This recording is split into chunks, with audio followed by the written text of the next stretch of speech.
Hi, everyone, and welcome to First and North as we dig deep into the four teams in the NFC North. My name is Luke Canellis at Fox 32 in Chicago. These are my partners for today's show. From Fox 2 in Detroit, he's terrific, the longtime radio play-by-play voice of the NFC North leading Lions, Dan Miller. Below Dan, part of the discussion from Fox 6 in Milwaukee, sports director Tim Van Vuren, who covers the Packers, and joining us from Fox 9 in Minneapolis, Ahmad Hicks, who's below myself. And Ahmad, you were at Monday night's Vikings win over the 49ers. I want to kick things off with you because I'm watching the game here at my desk at Fox 32 in Chicago. Greg Joseph misses that 50-yard field goal that would have extended the Vikings lead to 8 with 1:11 left. And I'm thinking, oh no, Vikings are going to lose another one-score game. What were you thinking at that point? I mean, we were in the press box, and a lot of us were questioning Kevin O'Connell's decision to go for a field goal in that situation because we all understood the negatives that came from that. Whereas if Greg Joseph missed the field goal, the 49ers had a short field to work with, and they had been struggling offensively to move the ball against Brian Flores' defense the entire game. So we were all questioning that. Of course, Greg Joseph, he misses the field goal, and then the defense has to, bend but don't break, which they did all game long outside of, those early plays with Christian McCaffrey in the game. So a phenomenal effort from that team. Heading into that game, they all said that they had this feeling, they couldn't describe it. They didn't know what it was, but they just felt good. Harrison Smith went on Pat McAfee's show earlier today and said everybody had a good morale. They were all upbeat, they were loose, they were having fun, and they all had a feeling something good was about to happen last night. And indeed it did. It shocked a lot of people in the football world, especially the ESPN crew that all picked the 49ers. So the vibes are good right now in Minnesota. I'll tell you what, Ahmad, the offense was so good against what many feel was the best defense in football. Where has this play been from the Vikings? Well, I think they've showcased their ability all throughout the season. They're leading the league in touchdown passes, or tied for the league in touchdown passes. Their passing offense is one of the best in Pro Football Focus. They have one of the best offensive lines in regards to rushing and passing. So if you eliminate all the turnovers that they've had the previous 6 weeks of the season, this team probably has 3 to 4 more wins. We're talking about them being one of the best in the NFC North, but the turnovers did happen. And we're talking about them trying to regain their focus and find their new identity moving forward down the stretch of the season. So eliminate the turnovers, and this is a good football team, as Dan Miller has said in weeks before. Yeah, he sure has. I want to talk more about Kirk Cousins in a bit. Let's bring in Dan Miller. And Dan, we have been praising the Lions on this show all season long, and for good reason, since the winner over the Chiefs. What happened in Baltimore? Did you see that coming? Baltimore? Was there a game? Did I miss something? No, look, it was, guys, that was a full-on trucking. It was from the opening jump. It didn't feel right. It didn't feel good. And you keep thinking, okay, maybe if they get something going here, they can get back in it. Full credit to the Ravens. They came out, just jumped on the Lions, scored. Lions 3 and out. You look up, it's 21-0, 28-0. And it just felt like that one got away quickly. And you're thinking, okay, maybe if they can just get something going before halftime, then get the ball to start the third quarter, you can get back maybe within a couple scores. But that didn't happen.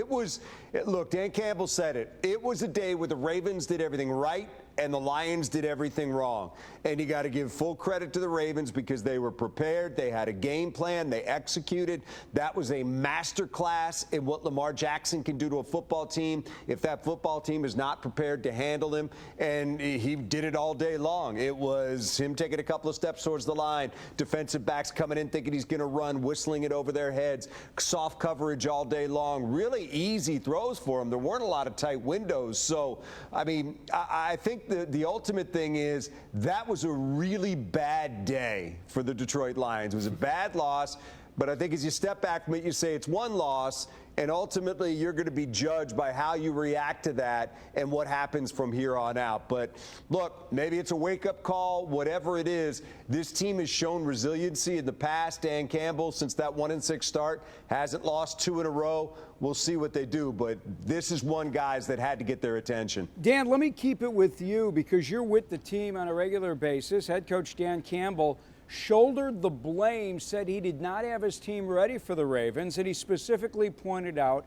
that he put the club through a walkthrough workout last Wednesday instead of a full speed workout.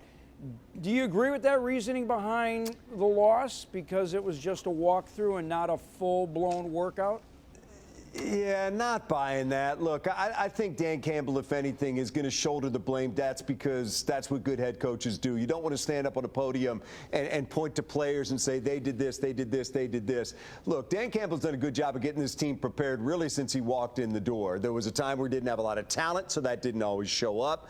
But since this team woke up last year at 1-6, and even in some ways before they were 1-6, they were doing a lot of good things. I give him, a lot of credit for the way that he has his team ready to go on a Sunday and the way that he sets the tone for his football team. I just don't think that there was any real explanation for it other than a bad day at the office, and collectively that thing snowballed on them.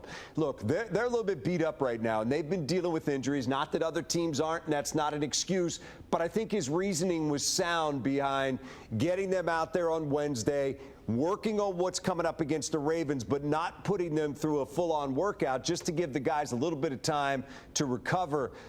They've done that before, and it doesn't turn into what we saw against the Ravens. So, look, I think Dan Campbell's going to do what he can to take the onus off his players, put it back on himself, and then move forward to the next game. So I don't put a lot in that. I just think collectively it was a bad day, and it went south. And once it did, those Ravens just didn't let up. And once they got up in the game, man, they just had their foot on the gas. They're rushing the passer with no care of what you're going to do over their head. They're up 28-0, and I think that's just a bad mixture. So to your question, look, I think that's what good head coaches do, and I think players appreciate that. But I don't look back on that Wednesday walkthrough as being the reason that happened. And, hey, Dan, Lamar Jackson, this guy's looked like an MVP so far this season, hasn't he? Yeah, you know what? As I said, that was a masterclass in what Lamar Jackson can do to you, because he just keeps you on the edge all game long. And they're trying to keep him more in the pocket this year. And the Lions were able to at times pressure him, but they were never able to catch him.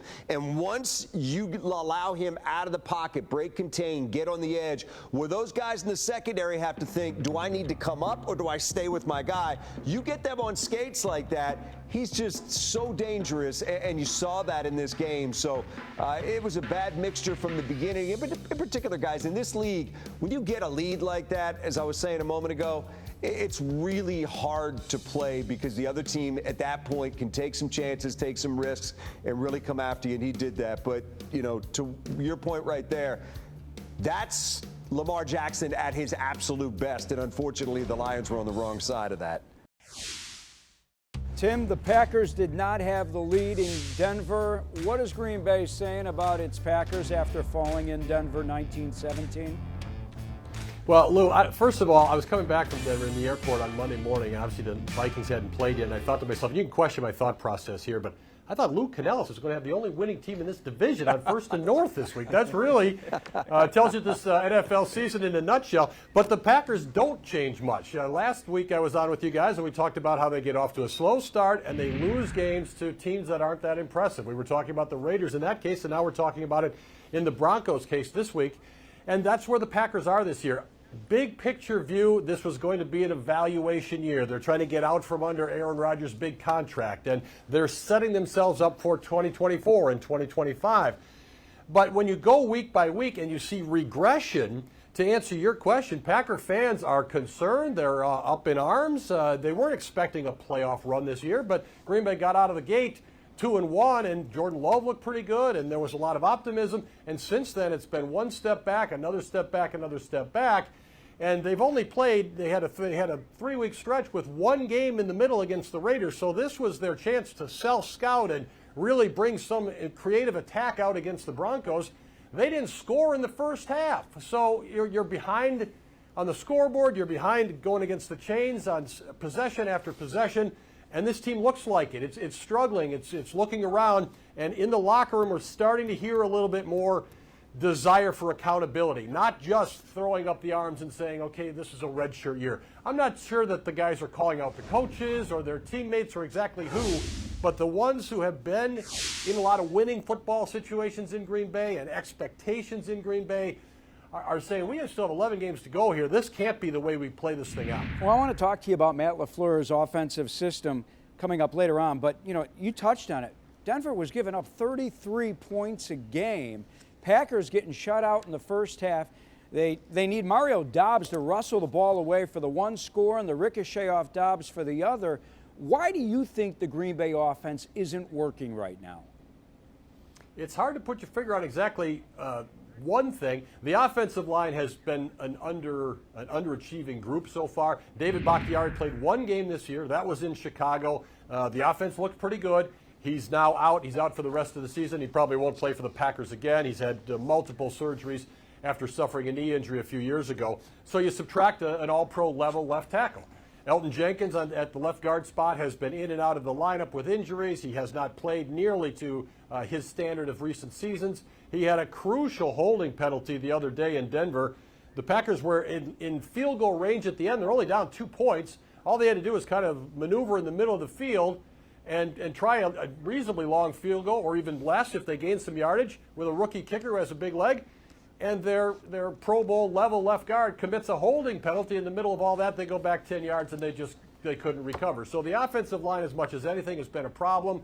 And Jordan Love's he has not had much time. He's been pressured. The offensive line has not opened holes for the running game. Lo and behold, not much happening for Green Bay on that side of the ball. They came in averaging 5 points a game in the first half this season. That's pretty bad, and their average went down on Sunday. All right, I'll ask you about Justin Love in a couple of minutes, but you guys know about the quarterback issues that we've had in this city, heck, since I was born, since Jack Concannon was playing quarterback. Justin Fields, inconsistent, sat out Sunday's game with the dislocated thumb. Tyson Bagent. Who knew about Tyson Bagent before the Senior Bowl? Anyone? Ahmad? Not me. Not me. Not No. here. Dan? Not here. I mean, Division II, undrafted rookie, gets his first NFL start. The kid was terrific. I wasn't surprised, guys. I had a chance during our pregame shows in the preseason to have a couple of the front office guys on from the Bears organization, and they beamed about this guy. They said he is confident, he will be comfortable out there, and on Sunday, he did not try to do anything more than what the game plan called for. Hey, numbers weren't spectacular, but most important stat out there, he didn't turn over the football. Went through his progressions, through his second, third, fourth options, checked down, and led the Bears to their second win of the season over the Raiders. And now, here guys, Bagent got plenty of help as well. Deontay Foreman, running back, ran with his hair on fire. And this guy's a true pro. I mean, he had been a healthy and active for 4 straight games, came over from Carolina, where he rushed for almost 1,000 yards last year, was the main man after the Christian McCaffrey trade, and he gave this team a chance with Khalil Herbert and Roschon Johnson both out. Foreman had 19 touches, 120 yards, 3 touchdowns, even had a receiving touchdown, first one of his career. Offensive line made a few changes. I was worried stiff about Max Crosby after watching him against Green Bay. They kept the guy under control. He had 1 sack, 1 quarterback hit, and I think it's about time we start giving the head coach, Matt Eberflus, a little bit of credit. This guy has been running the defense since they lost their D coordinator. They are one of the best in the league right now against the run, and Jalen Johnson had a couple of interceptions, including a pick 6. I don't know if you guys saw the highlight, but he was out there playing with the cash in front of the Fox cameras because he's going to be a free agent, and he wants the Bears to show him the money. It was by far the Bears' best performance of the season, and now Bagent gets another start Sunday night against the Chargers. Matt Eberflus announced yesterday that Fields still is not ready to come back, and who knows? If Bagent wins again, that will give the Bears consecutive wins for the first time since week 16 and 17 of the 2021 season, and I don't care what anyone says, if they win with Bagent at quarterback, we will have a full-blown quarterback controversy in this town. Ahmad, speaking of quarterback. Lou, I could hear it in your voice. Isn't it amazing what one win will do for an NFL city? It's crazy. It's crazy, but you know what, Dan? After watching what this kid did in the preseason, I mean, It's fun. Shepherd College, all right, undrafted free agent, Division II, Yeah. not given much of a chance to make the team. Not only does he make the team, P.J. Walker gets cut, who, by the way, has won a couple of games in Cleveland now as their backup with Deshaun Watson done. And he's been really sound out there. He looks like he belongs, Dan. And I can't say that about Justin Fields each and every week. Speaking of a guy who looked like he belonged, Ahmad, last night, I haven't seen Kirk Cousins play like that in a long time. 35 of 45, almost 400 yards. What I was most impressed with was the guy was not sacked. He did it without Justin Jefferson. I'm going to assume there's no one in Minneapolis looking to trade Cousins right now after this. I mean, no, but Lou, you have to go back to last season. Kirk consistently puts together performances like that. And even Patrick Mahomes on the Netflix documentary Quarterback said this guy was an underrated quarterback. His peers voted him a top 10 quarterback, but everyone forgot to include that he never had a good offensive line. He got hit more than a boxer last year in a 12-round heavyweight bout. I mean, this guy was getting hit consistently, and it started like that at the beginning of the season. Everyone was calling for either Ed Ingram or Ezra Cleveland, the two guards that the Vikings have, to lose their job. So you know what they did? They brought in Dalton Risner, the former Denver Bronco. He created some competition at practice. Everybody stepped up their level of play. And last night, he stepped in the game, made his first start as a Viking at left guard. And I don't know if you guys paid attention, though, when they ran the ball and they had a lot of success, they were running the ball left behind Christian Darrisaw, Garrett Bradbury, and Dalton Risner. So I think that was the recipe for success last night. This new offensive line, they all take pride in protecting Kirk Cousins, and I think this unit is just continuing to gel. And when they do gel, Kirk is allowed to go out there and show a masterpiece. I noticed Jordan Addison out there. That's what I noticed. Yeah.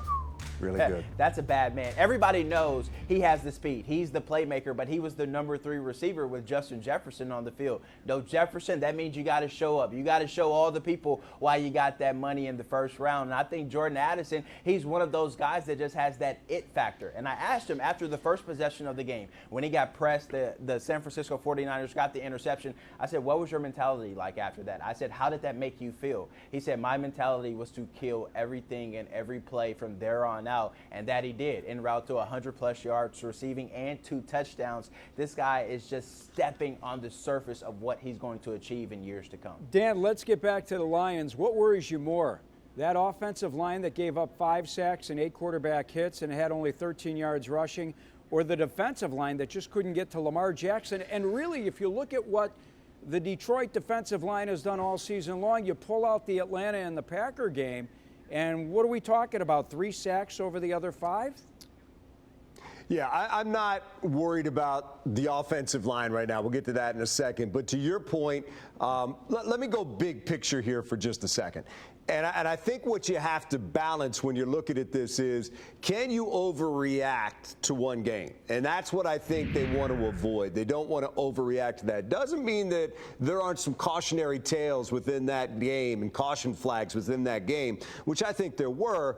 But you got a 5-1 start where you won at Kansas City, you won at Lambeau, you beat a Tampa team that came in with a good record. So there were some good things that happened before that. So I think you have to balance it. To your point, their defensive line is not finishing, except for those couple of games that you mentioned. If you go back to the Kansas City game, they got after Mahomes a little bit, couldn't finish. The Seattle game that they lost, they got after Geno Smith, couldn't finish. Right now, Aiden Hutchinson is the only one that's really doing it, and he's getting double teamed and sometimes triple teamed. They need to find somebody else on that defensive line that can win, be it a one-on-one matchup, whatever it is, somebody else that can meet him at the quarterback and make a play. That's why, look, we're coming up on the trade deadline. There's speculation here. Would they look for a defensive lineman? Would they look for somebody in the secondary? This is a team that I think might be looking to improve. We'll see if anything happens over the next week or so. But, yeah, I think that defensive line between those two is something that worries me. Look, offensive line, they've had some injuries. They're getting a little bit healthier now. They still don't have Jonah Jackson. He's a big part of things in the middle of that line at guard.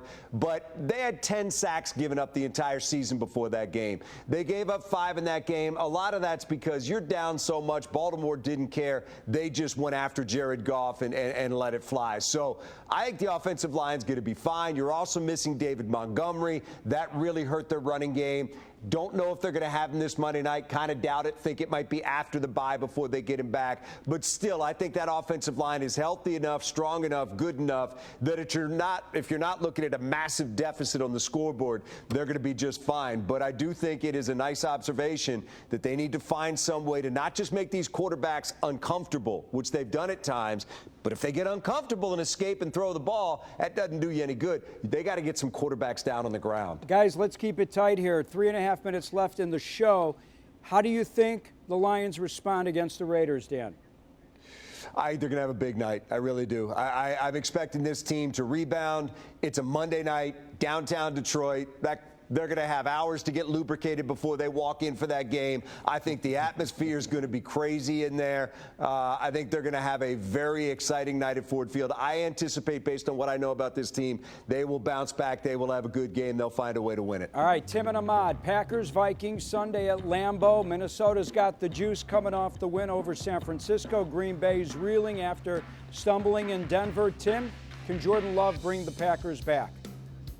I'd be concerned if I'm Green Bay. You used the word juice. You guys are talking about Jordan Addison, Tyson Badge, and Aiden Hutchinson. Nobody stepped up for the Packers. They don't have any juice. They're kind of just out there going through things right now, waiting for something to happen. And you wait for something to happen in the NFL, it usually happens to you. So the Vikings should be assertive, should be aggressive. They come in there, I assume Ahmad would say, with a lot of confidence.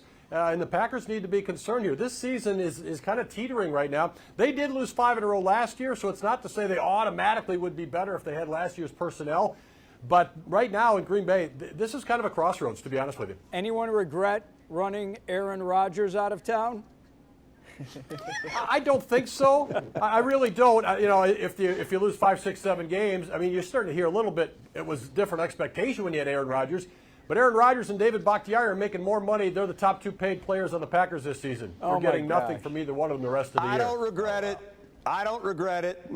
Ahmad, after seeing the Vikings Neither do we defense here in Minnesota. the past 2 weeks, hey, listen, we saw it here in Chicago.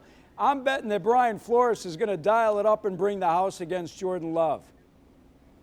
Oh, yeah. He loves playing younger quarterbacks because he gets to throw a lot of blitzes at them that they haven't seen in their experience of playing in the National Football League. So I do think, like Tim said, the Vikings have a lot of confidence. But I think Kirk Cousins said it best last night. You can't get too high after a win like that, and you can't get too low after the losses they've had this season. They have to stay even keel. And as we all know, the Vikings have been in one-score games in every week of the NFL season in 2023. They seem to always play down to their opponent. So you would like to think they would carry over that momentum. But I believe this is a trap game. It's a divisional game. It's a game that the Packers need to win because there's a lot of noise surrounding them right now. So they're going to get their best effort. And like I said last week, the Vikings will have to play nearly perfect football to win this game. All right, guys, Bears play Sunday night against the Chargers. I'm conflicted, different than Dan. I have no trouble picking a winner on this show. By the way, of the 7 Bears games, my only winner was this past Sunday when I picked them to beat the Raiders 28-14. I think the Bears can run and do some damage against this Chargers defense. Tyson Bagent gets another week of first-team reps this week and another start. I think he'll play well. He'll be sufficient. What worries me is that Charger pass rush with Khalil Mack and Nick Bosa. I know Mack is going to have a chip on his shoulder, and my fear is that the Bears are going to have a tough time controlling that pass rush of LA's. Guys, we are running out of time. It was always a pleasure, as usual. For Dan Miller, voice of the Lions, and the main sports anchor on Fox 2 in Detroit, Ahmad Hicks from Fox 9 in Minneapolis, and Tim Van Buren at Fox 6 in Milwaukee. I'm Luke Canellis at Fox 32 in Chicago. Thanks for watching. We'll see you next week here on First and North.